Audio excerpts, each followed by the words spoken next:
April 1986 brought us issue 27 of Crash. The cover of this magazine shows the 128K Spectrum, which had been launched in the UK at the start of 1986. The magazine also came with a larger play and tips supplement.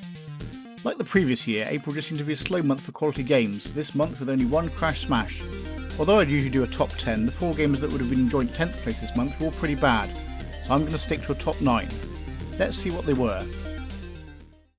In 9th place with 65% is Henry's Horde from Alternative Software.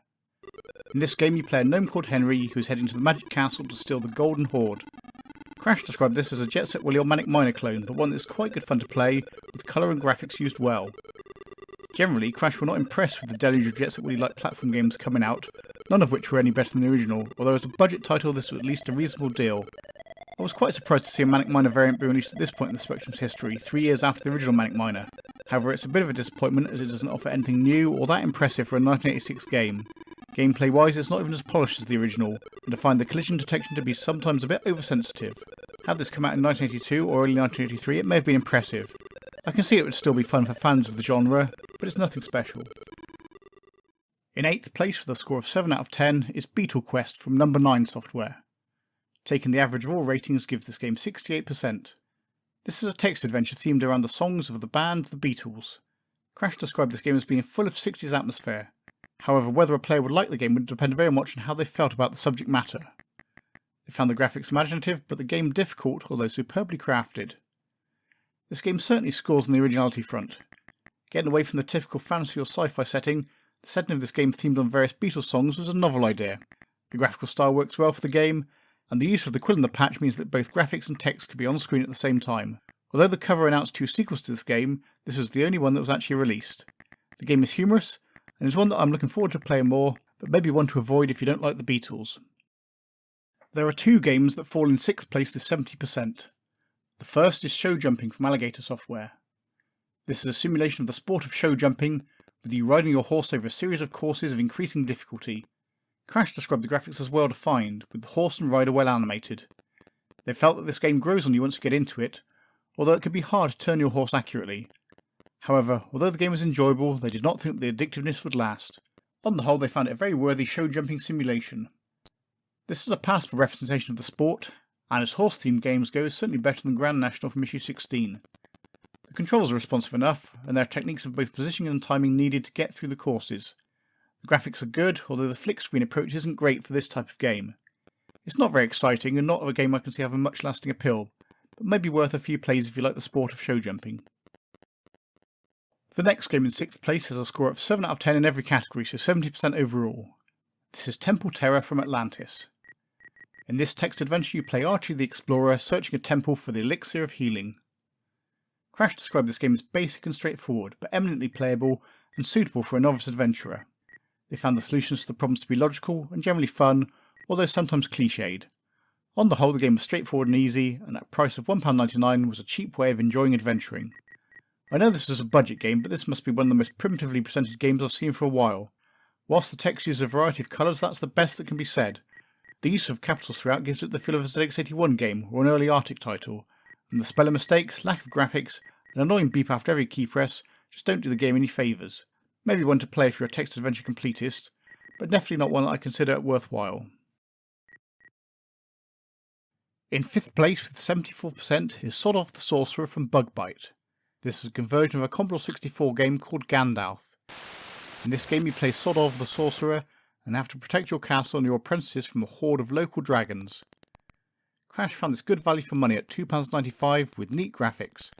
They thought it would be a game you'd either love or hate. They felt the sound limited, but the game itself would be fun for a couple of hours play. On the whole, the neat challenge, humour and price all add up to a great deal. The setting of a castle under siege put me somewhat in mind of Orc Attack from issue 4, but the game is very different.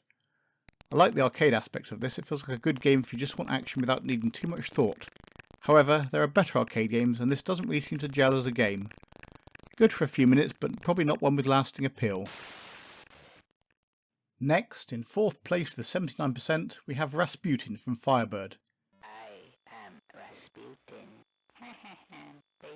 In this game you play an unnamed crusader and must prevent the spirit of Rasputin from escaping by neutralising 8 spells and destroying the Jewel of the 7 planets. Crash described this as an arcade adventure somewhat similar to Night Law and Alien 8 with brilliantly drawn graphics. However, although there's a lot happening on screen, the game was not as playable or addictive as it could be. The game held some promise, but one reviewer felt that £9.95 was a high price for just another Night Law variant. On the whole though, it was a game that would appeal to fans of the genre. Although this game was a good effort to try something different in the 3D arcade adventure genre, it doesn't really seem to work very well. The game uses the rotate and move forward control mechanism, which generally makes your character more fiddly to control. Many of the screens just seem cluttered with various antagonists. The monochrome colour palette is necessary to avoid colour clash, but doesn't really work well when your character, the antagonists and the platforms are all the same colour. The sound and speech on the 128K version certainly adds to the game, although not enough to make it good.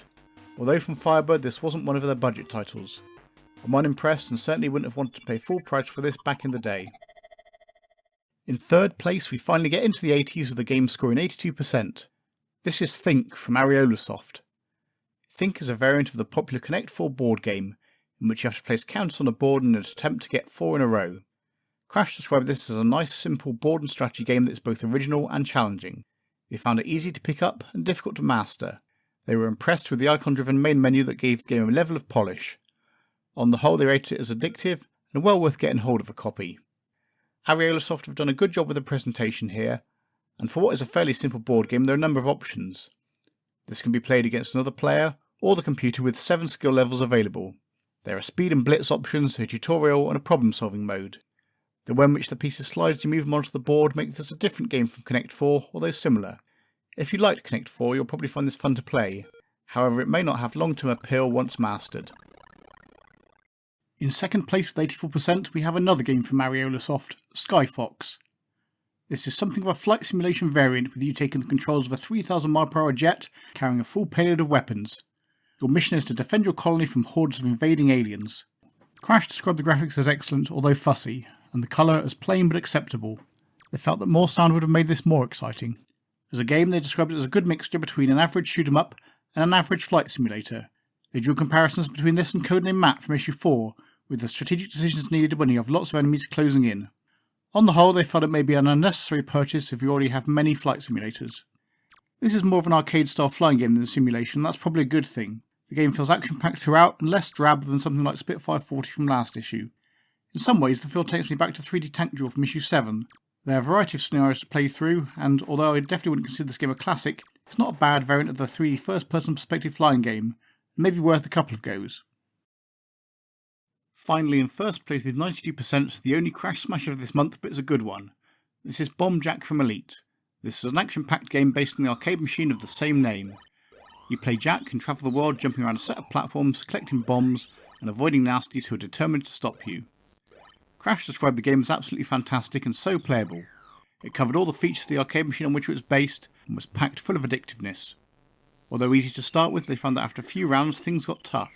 Even at the price of £7.95 they considered this a giveaway, and a game that should provide endless hours of enjoyment and frustration. This is just a really satisfying arcade game. The Spectrum version is responsive, and although the platforms and bombs are the same colour, the background graphics of the various locations around the world really add to the feel of the game. It plays well and is far superior to the version that was released for the Commodore 64. Like Commando from issue 24, this showed that Elite had a talent for fantastic conversions of arcade machines. Highly recommended. If you have enjoyed this, please like and subscribe to see more videos about retro computing from Norlogic Retro.